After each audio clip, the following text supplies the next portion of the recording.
Donc nous abordons cette partie déterminante pour les apprenants en droit, parlant de la Constitution en droit constitutionnel.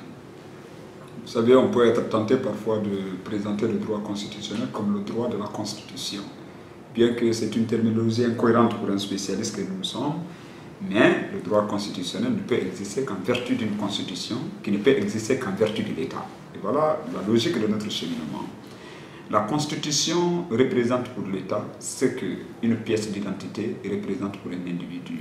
La Constitution représente pour l'État ce que le statut et le règlement intérieur représentent pour une entreprise. Donc il n'existe aucun État moderne, il n'existe aucun État souverain qui ne soit pas doté d'une Constitution. La Constitution décrit la forme d'organisation de l'État et le fonctionnement des pouvoirs publics qui le composent. Donc, nous parlons de la Constitution en tant que base juridique du droit constitutionnel, et ça voudrait dire que la plupart des règles que nous étudions en droit constitutionnel trouvent leur origine dans les constitutions. Bien entendu, on peut parler de la jurisprudence, on peut aussi faire du droit public comparé. Ok, de manière globale, la Constitution est appréhendée selon deux critères. C'est-à-dire, quand je parle d'appréhension, je parle de définition. Et la Constitution est définie au plan matériel et au plan formel. Au plan matériel, la Constitution est l'ensemble de toutes les règles qui déterminent la forme de l'État, son mode d'organisation et de fonctionnement. De manière formelle, la Constitution est l'ensemble de toutes les règles supérieures à toutes les autres au sein de l'État, dont la modification exige une procédure spéciale. D'où la pertinente question de la révision et la procédure à respecter pour la révision d'une Constitution. Donc, ce qu'on peut retenir, c'est que la Constitution, dans la définition, on a compris que c'est le texte déterminant pour l'État. En même temps, c'est le texte dont la modification exige une procédure spéciale. Et d'ailleurs, quand on lit l'ordonnancement juridique, vous savez, dans tous les États, le droit applicable dans un État est organisé selon un ensemble pyramidal, allant de la norme la plus importante au plus modeste des normes juridiques. La norme la plus importante est toujours présentée dans les États, comme la Constitution. La Constitution représente la norme déterminante et fondamentale dans un État. Okay. Puisqu'on n'est pas en droit international, sur le plan national, il faut retenir que la Constitution est la première norme de l'ordonnancement juridique. Autrement dit, c'est la première source de droit dans un État. Après la Constitution, nous avons les traités internationaux. Après les traités internationaux, nous avons les lois. Après les lois, nous avons les règlements. Ça, c'est la présentation de la hiérarchie des normes présentées par Hans Kelsen et qui a été matérialisée, consacrée par l'article 9 de notre Code civil, même s'il y a des irrégularités en la matière parce qu'on parle de proclamation. Nous y reviendrons lorsqu'on parlera d'introduction à l'étude du droit. Ok. Donc, quand nous prenons la Constitution en tant que telle qu'elle vient d'être définie, les constitutions aussi varient en fonction des États et dans le monde. Et à l'observation comparée des différentes constitutions en vigueur dans les États, nous avons deux formes, nous avons deux types de constitutions.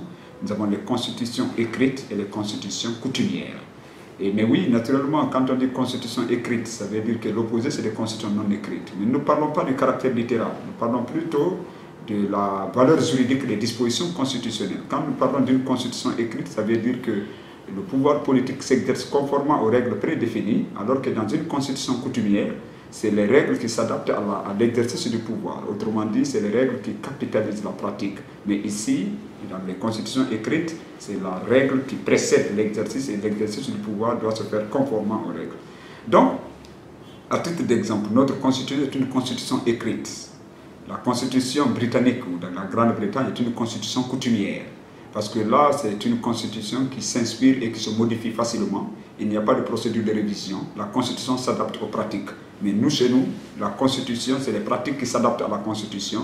Et pour la réviser, il y a une procédure spéciale. Donc, dans les constitutions coutumières ou constitutions non écrites, appelées constitutions souples, il n'existe pas de procédure spéciale de révision de la constitution. Elle s'adapte et elle change en fonction de la pratique de l'exercice du pouvoir. Il vous conviendra qu'en Grande-Bretagne, la question du Premier ministre, on en parlera quand on va présenter le régime parlementaire britannique, est une question de coutume. Donc là, c'est la coutume qu'on a consacrée en disposition constitutionnelle. Donc, en pareille situation, nous parlons de constitution souple, mais dans l'autre cas, nous parlons de constitution rigide. C'est-à-dire dès lors que la Constitution est constituée de règles préalablement définies et dont la révision exige une procédure spéciale, nous parlons de constitution rigide. Donc, et cela aussi, il faut le dire, Ça varie en fonction des États. Et dans le cadre du droit public comparé, nous avons dit qu'il existe ces deux types-là.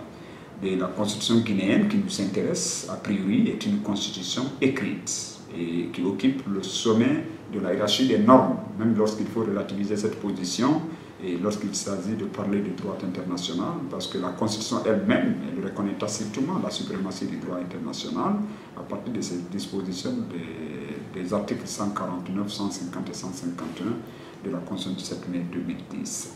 Après avoir expliqué les différentes catégories de constitution à travers le monde, et en section 5, nous aborderons l'élaboration de la Constitution, et qui est aussi un chapitre et une séquence déterminante. Et parce que la Constitution, en tant que norme suprême de l'État, doit être présentée et doit être élaborée conformément à une procédure spécifique.